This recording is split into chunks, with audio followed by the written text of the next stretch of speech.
இயேசு கிறிஸ்துவின் நாமத்தினாலே இந்த கேள்வியும் பதிலும் நிகழ்ச்சியில் உங்களை சந்திப்பதில் ரொம்ப சந்தோஷம் அடைகிறேன். இயேசு மரணத்திற்கு பிறகு உயிர்த்தெழுதலுக்கு முன்பு அவர் எங்கு இருந்தார்? இந்த கேள்வியில் பெருமளவு குழப்பம் இருக்கிறது. ஏனென்றால் சில ஜனங்கள் அவர் நரகத்தில் இருந்தார் என்றும் சில ஜனங்கள் அவர் நரகத்தில் இல்லை என்றும் சொல்லுகிறதை நாம் கேட்க முடிகிறது. இன்றைக்கு மரித்தோர் உலகத்தை குறித்து வேதாகமம் என்ன சொல்லுகிறது என்பதையும் இந்த கேள்விக்குண்டான பதிலையும் நாம் தெளிவாக பார்க்க இருக்க போகிறோம். எபிரேய பாஷையிலே ஷியோல் என்றும் கிரேக்க பாஷையிலே ஹாதேஸ் என்றும் சொல்லப்படுகிறது. இதற்குண்டான அர்த்தம் என்னவென்று சொன்னால், மரித்தவர்களுக்கான இடம் அல்லது மரித்தவர்களுடைய சரீரத்தில் இருந்து பிறந்த ஆத்துமாக்கள் தங்குகிற இடம் என்று சொல்லப்படுகிறது. உயிர்த்தெழுதலுக்கும் நியாய தீர்ப்புக்கும் தற்காலிகமாக ஆத்துமாக்கள் இங்கு காத்திருப்பதற்காக தங்க வைக்கப்படுகிற ஒரு இடமாக இந்த ஷியோல் அல்லது ஹாதேஸ் என்கிற இடம் அறியப்படுகிறது. ஆனால் அதே சமயத்திலே வெளிப்படுத்தின விசேஷம் 20ஆம் அதிகாரம் 11ஆம் வசனத்திலிருந்து 15ஆம் வசனம் வரை நாம் தியானிக்கும் பொழுது ஹாதேஸுக்கும் அதே போல அக்கினி கடலுக்கும் உண்டான வித்தியாசத்தை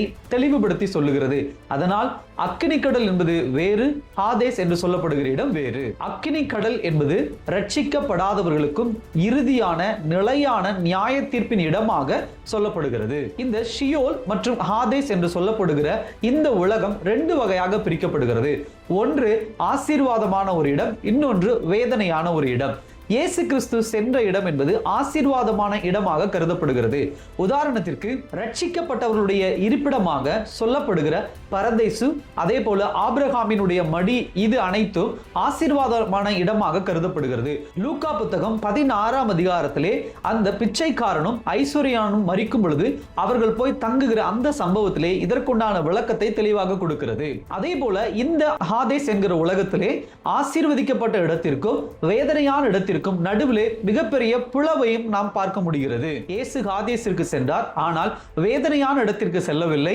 அவர் சென்ற இடம் ஆசீர்வாதமான இடத்திற்கு சென்றிருக்கிறார். அதுதான் பரதேசு என்கிற ஒரு இடம். பரதேசு என்கிற ஒரு இடம் என்பது நீதிமான்கள் மரித்து அவர்கள் அங்கே தங்க வைக்கப்படுகிற ஒரு இடமாக கருதப்படுகிறது. சிலர் இல்லை, இயேசு மரித்த பிறகு நரகத்திற்கு தான் சென்றார், ஏனென்றால் அவர் மீது பாவம் சுமத்தப்பட்டிருந்தது என்கிற ஒரு உபதேசத்தையும் கொண்டு வருகிறார்கள்.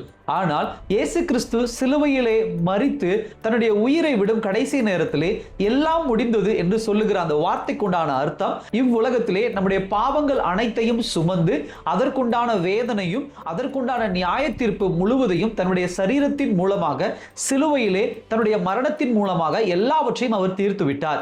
மரணத்திற்கு பிறகு அவர் மேல் சுமத்தப்பட்ட பாவத்திற்குண்டான தண்டனையோ நியாய தீர்ப்போ எதுவும் கிடையாது. அதனால் அவர் ஆசீர்வதிக்கப்பட்ட ஹாதேஸுக்கு சென்று அங்கிருந்து தன்னுடைய 3ஆம் நாள் உயிர்த்தெழுதலுக்கு அவர் காத்திருந்தார்.